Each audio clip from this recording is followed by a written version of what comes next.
यानंतर घेऊयात बातम्यांचा वेगवान आढावा महाराष्ट्र सुपरफास्ट.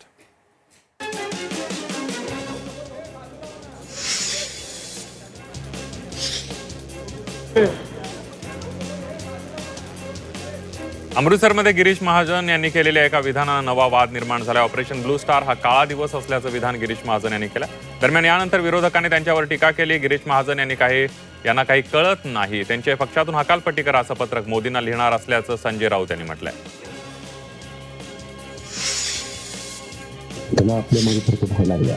भुजबळांना राज्यसभा न मिळाल्याचा हाकेंना आनंद झाल्याचा आरोप राष्ट्रवादी काँग्रेस युवतीच्या पूजा होळे यांनी केला. लक्ष्मण हाकेंचा एक व्हिडिओ शेअर करत त्यांनी हा आरोप केलाय. छगन भुजबळांसंदर्भातलाच हा व्हिडिओ असल्याचा दावाही त्यांनी केलाय. दरम्यान झी 24 तास या व्हिडिओची कोणतीही पुष्टी करत नाही. सबसिडीच्या सिलिंडरची संख्या घटवल्यानं जयंत पाटील आक्रमक झालेत. सामान्य कुटुंबाचं आर्थिक गणित पूर्णपणे कोलमडलं म्हणत जयंत पाटील यांनी ट्विट करत सरकारवर निशाणा साधलाय.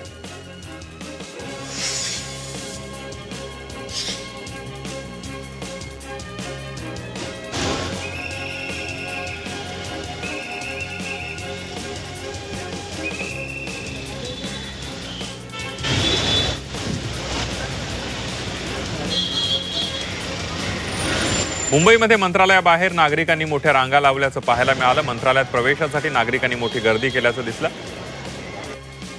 सोडवण्यासाठी नागरिक मंत्रालयाबाहेर उभे होते.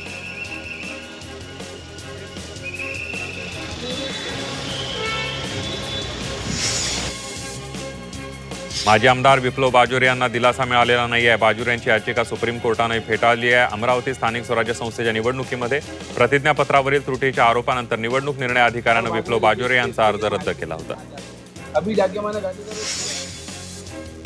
नाशिकच्या जागेवरून महायुतीमध्ये सुरू असलेला तिढा उद्यापर्यंत सुटण्याची दाट शक्यता आहे. या जागेवरून उपमुख्यमंत्री एकनाथ शिंदे यांनी मुख्यमंत्री देवेंद्र फडणवीस यांच्याकडे थेट नाराजी व्यक्त केली होती. या नाराजी नाट्यानंतर राजकीय हालचालींना वेग आला असून मुख्यमंत्री फडणवीस यांनी स्वतः गोकुळ गीते यांच्याशी फोनवरून चर्चा केली आहे. येवल्यात छगन भुजबळांचे समर्थक आक्रमक झालेत. भुजबळांना राज्यसभा न मिळाल्यानं समर्थक आक्रमक झालेत.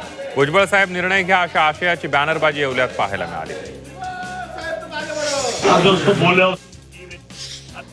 अकोला रुग्णालयातील गैरसोयीचे वैद्यकीय शिक्षण मंत्री हसन मुश्रीफ यांच्याकडून दखल घेण्यात आली आहे. संपूर्ण प्रकरणाची सखोल चौकशी करण्यासाठी समिती गठीत करण्याचे आदेश मुश्रीफ यांनी दिलेले आहेत. आदिवासी महिलेनं पतीला उपचारासाठी पाठीवर उचलून रुग्णालयात आणलं होतं. अनेक राजकीय नेत्यांनी या प्रकरणाची दखल घेत कारवाईची मागणी केली आहे.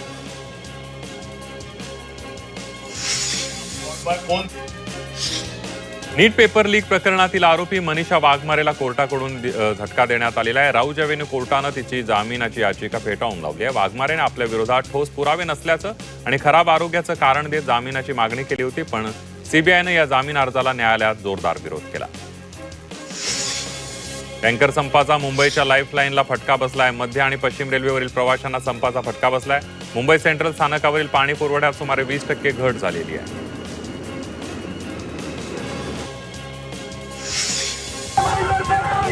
मीरा भाईंदरमधील पाणी टंचाई विरोधात महापालिकेच्या गेटवर शिवसैनिकांनी ठिय्या आंदोलन केलंय.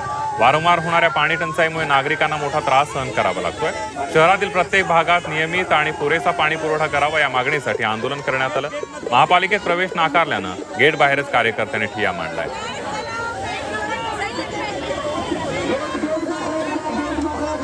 हिंदू जनआक्रोश मोर्चा काढण्यात आला.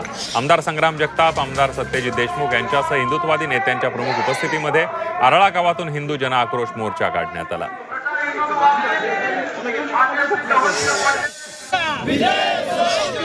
नागपुरात गोमातेला राष्ट्रीय पशु घोषित करण्याची मागणी करण्यात आली. मुस्लिम समाजाकडून संविधान चौकामध्ये आंदोलन करण्यात आलं. हिंदू मुस्लिम जिंदाबादचा नारा देत मागणी करण्यात आली. इंधन दरवाढ आणि शासनाच्या फसव्या कर्जमाफी योजनेच्या विरोधात शिवसेना युबीटी आक्रमक झाली आहे. हिंगोलीच्या गांधी चौकात रस्त्यावर थेट चुली पेटवून सरकारचा तीव्र निषेध करण्यात आला. सरकारने जाहीर केलेली कर्जमाफी म्हणजे शेतकऱ्यांची फसवणूक असल्याचा आरोप करण्यात आला.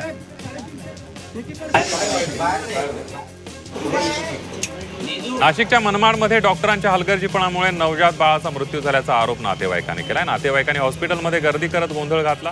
पहाटेपर्यंत बाळाची प्रकृती ठीक असताना सकाळी अचानक बाळाचा मृत्यू झाल्याचा दावा नातेवाईकांनी केला.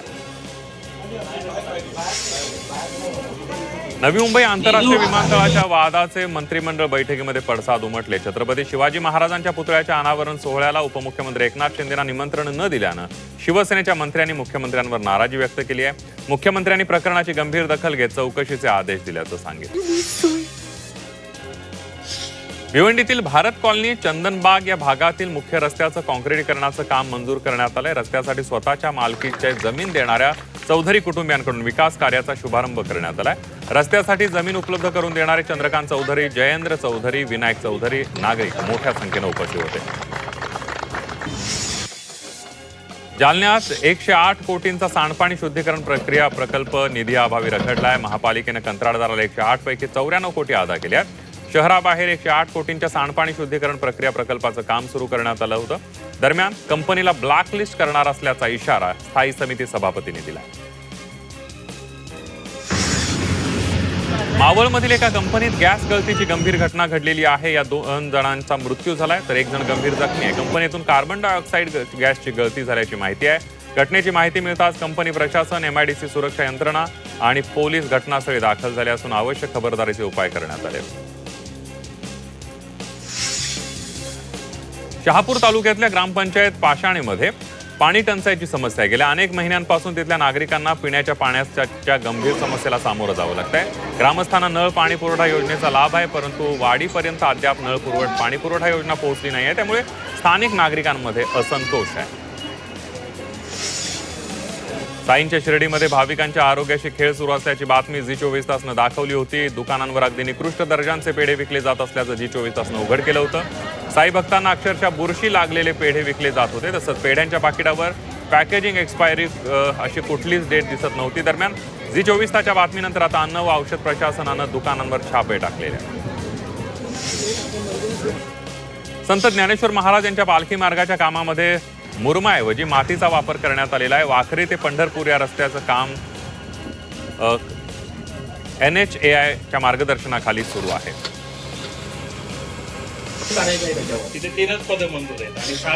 कल्याण डोंबिवली महापालिकेच्या शाळेत विद्यार्थ्यांच्या भविष्याची खेळ सुरू असल्याचा प्रकार घडलाय. पालिकेच्या मराठी माध्यम शाळेतील 9वी-10वीचे वर्ग अचानक बंद करण्यात आल्याचा दावा पालकांनी केलाय. उपायुक्त प्रशांत बोरकर यांनी तातडीनं विद्यार्थ्यांना गुणपत्रिका आणि लिव्हिंग सर्टिफिकेट देण्याचे आदेश दिलेले आहेत.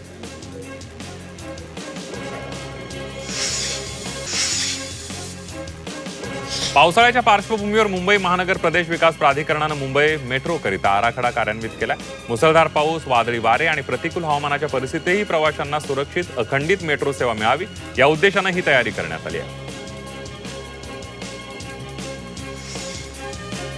राज्यातील बहुतांश जिल्ह्यात पुढील 2 दिवस मान्सूनपूर्व पावसाची शक्यता वर्तवण्यात आली आहे. राज्यातील 26 जिल्ह्यांना येलो अलर्ट देण्यात आला. शेतकऱ्यांना पेरणीसाठी घाई न करण्याचं आवाहनही करण्यात आलंय. रत्नागिरी जिल्ह्यात मुसळधार पावसाच्या पार्श्वभूमीवर जिल्हा प्रशासन अलर्ट मोडवर आलंय. जिल्हाधिकारी मनोज जिंदाल यांनी चिपळूण, गुहागर, खेडसह जिल्ह्यातील तब्बल 181 गावं दरड प्रवण क्षेत्र म्हणून घोषित केलेली आहे. तसंच नागरिकांना सुरक्षित स्थळी स्थलांतरित होण्याच्या नोटीसा बजावण्यात आल्या. मंत्रिमंडळाच्या बैठकीत शेतकऱ्यांसाठी महत्त्वाचा निर्णय घेण्यात आला. 2017 ते 2019 दरम्यान कर्जमाफी न मिळालेल्या शेतकऱ्यांनाही आता कर्जमाफीचा लाभ मिळणार आहे.